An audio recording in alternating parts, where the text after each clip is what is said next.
यह बजट नियमों और प्रक्रियाओं को सरल बनाकर आम लोगों के जीवन में ईज ऑफ लिविंग को बढ़ाने पर इस बजट में जोर दिया गया है। वर्ष 2021 का बजट असाधारण परिस्थितियों के बीच पेश किया गया है।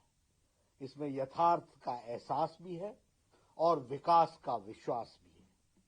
यह बजट सभी वर्गों, बुजुर्गों, युवाओं, महिलाओं, संगठित एवं असंगठित क्षेत्र के मजदूरों, छोटे बड़े उद्यमियों की आशाएं और आकांक्षाओं को पूरा करने वाला बजट है।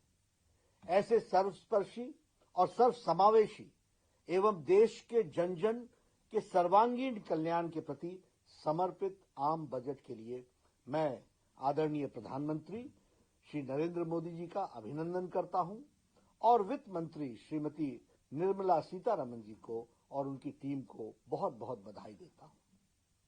Health and wellbeing, financial capital, inclusive growth, human capital, innovation and R&D, minimum interventions इस बजट के स्तंभ हैं जो भारत के हर क्षेत्र के विकास पर आधारित है। इंफ्रास्ट्रक्चर डेवलपमेंट पर विशेष फोकस किया गया है। स्वास्थ्य क्षेत्र में सुधारों को आगे बढ़ाया गया है। इंश्योरेंस सेक्टर में FDI की नीति में बदलाव किया गया है। MSME सेक्टर को मजबूती प्रदान की गई है। 7 मेगा टेक्सटाइल पार्क की स्थापना की जाएगी जो परिवर्तन लाएगा। शिक्षा एवं रिसर्च पर विशेष ध्यान दिया गया है। ये सभी प्रयास देश में रोजगार सृजन में बहुत बड़ी भूमिका निभाने वाले हैं। पहली बार स्वास्थ्य क्षेत्र के बजट में 137% की वृद्धि हुई है। स्वास्थ्य के क्षेत्र में बजट को 92,000 करोड़ रुपए से बढ़ाकर 2,23,000 करोड़ तक पहुंचाया गया है। 64,180 करोड़ रुपए आत्मनिर्भर स्वस्थ भारत परियोजना के लिए दिए गए हैं। ये अपने आप में भारत की स्वास्थ्य की तस्वीर बदलने वाला है। कोरोना वैक्सीन पर 2021-22 में 35,000 करोड़ रुपए खर्च किए जाने की प्रावधान की गई है और मोदी जी की सरकार कोविड को भारत से जड़ से खत्म करने के लिए कृत संकल्प है। इतनी गंभीरता हमने इस विषय की रखी है। प्रधानमंत्री श्री नरेंद्र मोदी जी ने अपने नेतृत्व में केंद्र की NDA की सरकार किसानों के कल्याण एवं आय को दुगना करने के लिए कटिबद्ध है। MSP बढ़ाकर उत्पादन लागत का 1.5 गुना किया गया है। प्रधानमंत्री मोदी जी की सरकार पिछली सरकार से करीब 3 गुना अधिक राशि किसानों के खातों में पहुंचाई गई है। हमारे सीनियर सिटीजन्स जो 75 साल और उससे ज्यादा उम्र के सीनियर सिटीजन्स को IT रिटर्न से राहत देने और पेंशन से आय की इनकम टैक्स की छूट दी जा रही है। सभी के लिए घर हमारे लिए प्रायोरिटी का विषय है। होम लोन पर ब्याज में 1.5 लाख रुपए की कटौती के प्रावधान को 31 मार्च 2022 तक बढ़ाया गया है। अगर 1938 में चले आ रहे इंश्योरेंस एक्ट में बदलाव एक सकारात्मक कदम है जो बहुत दिनों से चर्चा में था लेकिन किया नहीं गया था, उसे प्रधानमंत्री मोदी जी ने आज उसमें परिवर्तन किया है। सरकारी बैंकों में 20,000 करोड़ रुपए का निवेश बैंकिंग सेक्टर को मजबूती प्रदान करेगा। 15वें वित्त आयोग की सिफारिश माने जाने के बाद अब राज्यों को केंद्रीय करों का 30% से बढ़कर 41% उनको हिस्सा मिल सकेगा। कैपिटल एक्सपेंडिचर के लिए हमारे 5.54 लाख करोड़ रुपए खर्च किए जाएंगे और उसका प्रावधान किया गया है जो कि पिछले बजट से 30% अधिक है, 30% अधिक है।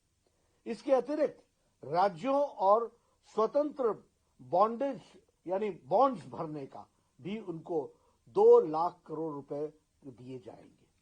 हमारे स्वच्छ जल के लिए देश भर में अगले 5 वर्षों में 2.87 लाख करोड़ रुपए का प्रावधान किया गया है।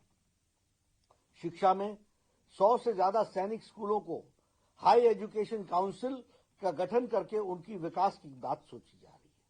15,000 स्कूलों को आदर्श स्कूल बनाए जाने का प्रस्ताव भी स्कूल की शिक्षा को मजबूत करने के लिए रखा है। रिसर्च के लिए 50,000 करोड़ रुपए अलग से रखे गए हैं। आदिवासी इलाकों में लगभग 38,000 करोड़ रुपए की लागत से 750 एकलव्य स्कूल खोले जाने का भी प्रावधान है। अगर मैं महिला सशक्तिकरण की बात करूं तो उज्ज्वला योजना ने जो भारत में तस्वीर बदली है, 8 करोड़ बहनों को कनेक्शन मिला है, उसमें 1 करोड़ महिलाओं को और ये गैस का कनेक्शन पहुंचाने का योजन इस बजट में किया गया है। जम्मू कश्मीर में भी गैस पाइपलाइन योजना की शुरुआत की जा रही है। टी गार्डन में काम करने वाले हमारी बहनें, हमारी माताएं, उनके विकास के लिए 1,000 करोड़ रुपए का प्रावधान किया गया है, जो उनके विकास में लगाया जाएगा। हमारे जो प्रवासी और असंगठित क्षेत्र में काम करने वाले मजदूर हैं, उस असंगठित क्षेत्र के मजदूरों के लिए अनेक योजनाएं लाई गई हैं। देश भर में एक देश में एक राशन कार्ड योजना लागू होगी। यह हमारे मजदूरों के जीवन में बहुत बड़ा परिवर्तन लाएगा। वो गांव छोड़ करके दूसरे स्थान पर काम करने के लिए जाता है, उसे वहां राशन उपलब्ध हो सकेगा, सस्ता राशन, इसकी व्यवस्था की जा रही है। एमएसएमई के लिए 15,700 करोड़ रुपए का बजट कोरोना संक्रमण के समय छोटे, लघु, सूक्ष्म एवं मध्यम उद्योगों को मजबूत करने की योजना रखी गई है। छोटे कंपनियों की परिभाषा बदलकर इसके लिए पंजीकृत आधार में 50 लाख रुपए से बढ़ाकर 2 करोड़ रुपए किए जाने का प्रावधान भी किया गया है। उसी तरीके से कैपिटल एक्सपेंडिचर को 34% बढ़ाया गया है। यह इकोनॉमी में बहुत बड़ा परिवर्तन लाएगा। ग्रामीण क्षेत्र में इंफ्रास्ट्रक्चर के विकास के लिए जो आवंटन किया जाता है, उसे बढ़ाकर 40,000 करोड़ रुपए किया गया है। रेलवे के लिए 1.10 लाख करोड़ रुपए, सड़क परिवहन मंत्रालय के 1,18,000 करोड़ रुपए अतिरिक्त प्रावधान किए गए हैं। बिजली से जुड़े इंफ्रास्ट्रक्चर को मजबूत करने के लिए 3 लाख करोड़ रुपए की अधिक लागत से स्कीम को लॉन्च किया जा रहा है। ये बताता है कि सबका साथ, सबका विकास और सबका विश्वास के मंत्र से प्रेरित होकर बजट ये हमारा 2021-22 का आया है। यह गरीबी, किसानों, हमारे जो मध्यम वर्ग के लोग हैं, उनको मजबूती प्रदान करने के लिए और राज्य के कोषीय घाटे को काफी हद तक सीमा में रखने वाला, देश के आर्थिक गति को तेज करने वाला बजट है। मैं पुनः इस ऐतिहासिक बजट के लिए आदरणीय प्रधानमंत्री जी को और निर्मला जी, हमारी वित्त मंत्री, उनकी टीम को बहुत बहुत बधाई देता हूं, अभिनंदन करता हूं और मैं ये महसूस करता हूं कि यह बजट देश को जो संक्रमण काल से निकल रहा है, उसको एक नया इम्पेटस देगा, एक नई ताकत देगा, एक नए ऊर्जा के साथ आर्थिक जगत को आगे बढ़ाएगा और संपूर्ण विकास के लिए, होलिस्टिक डेवलपमेंट में ये अपना योगदान करेगा। मैं इन्हीं शब्दों के साथ इस बात को आपको बधाई भी देता हूं और यह आगे परिवर्तन लाएगा, ऐसा मैं कहता हूं। धन्यवाद।